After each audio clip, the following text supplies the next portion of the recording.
Hello दोस्तों, स्वागत है आपका हमारे चैनल में। महज 3 रुपये लेकर मुंबई आए थे देव आनंद और किस्मत ने बना दिया फिल्म इंडस्ट्री का दिग्गज स्टार।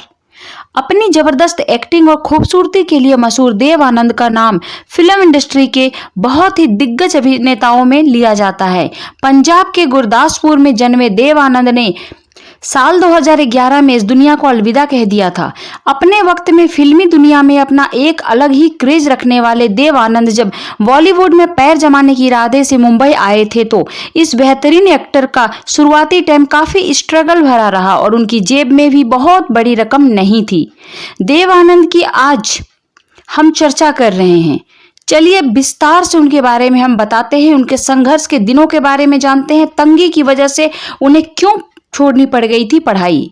काफी पढ़े लिखे घराने से ताल्लुक रखने वाले देव आनंद के पिता एक वकील हुआ करते थे और जब वो लाहौर के एक गवर्नमेंट स्कूल से अपनी एजुकेशन हासिल कर रहे थे तो वो अपने घर की माली हालत के चलते जितना पढ़ना चाहते थे उतनी पढ़ाई नहीं कर पाए थे और इसी वजह से उन्हें अपनी पढ़ाई को बीच में ही छोड़ना पड़ गया।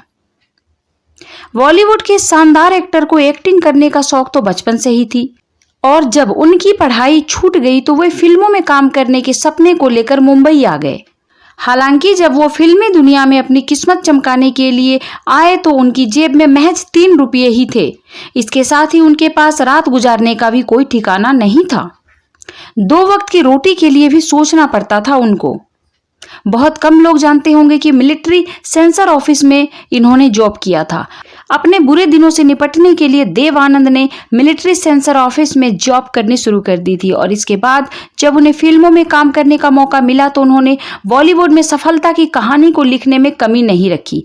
आज वो हमारे बीच नहीं है लेकिन अपने शानदार काम की बदौलत उनकी याद हमारे बीच जिंदा है।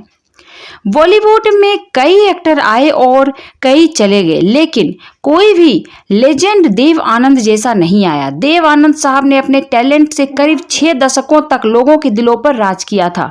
देव आनंद साहब ने अपने टैलेंट से करीब 6 दशकों तक लोगों के दिलों पर राज किया था।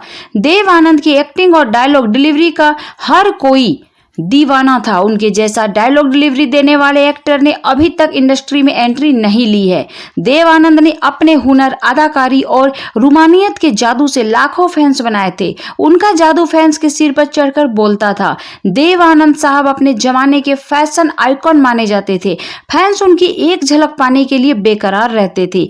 देव आनंद ने अपने जमाने में काले कोट को लेकर काफी सुर्खियां बटोरी थी। काला कोट पहनकर जब देव आनंद साहब पब्लिक पे निकल जाते थे तो लोग इनकी झलक पाने के दीवाने हो जाते थे। देव आनंद की काला कोट और व्हाइट शर्ट इतना पॉपुलर हुआ था कि हर कोई उनके जैसे लुक को पाने के लिए कॉपी करता था लेकिन देव आनंद के लुक को कोई टक्कर नहीं दे पाया। ऐसा बताया जाता है कि देव आनंद जब पब्लिक प्लेस में काला कोट पहनकर निकल जाते थे तो लड़कियां दीवानी हो जाती थी। इतना ही नहीं, अपनी छत से कूदने को भी तैयार रहती थी। देव आनंद के लिए लोगों की दीवानगी को देखते हुए कोर्ट ने पहली बार किसी एक्टर के पहनावे के मामले में दखल दिया था। कोर्ट ने देव आनंद के पब्लिक प्लेस में काला कोट पहनने पर बैन लगा दिया था। देव आनंद ने अपनी फिल्मी करियर की शुरुआत 1946 में फिल्म हम एक हैं से की थी लेकिन यह फिल्म कुछ खास नहीं चली। लेकिन 1948 में देव आनंद की फिल्म जिद्दी ने दर्शकों का दिल जीत लिया था। जिद्दी से देव आनंद स्टार बन गए थे। देव आनंद ने अपने हुनर से करीब 6 दशकों तक फैंस के दिलों पर राज किया था। तो देखा आपने दोस्तों, महज 3 रुपये लेकर मुंबई आए थे देव आनंद और कैसे स्ट्रगल भरी अपनी जर्नी को बहुत ही बारीकी से और खूबसूरती से निभाया उन्होंने।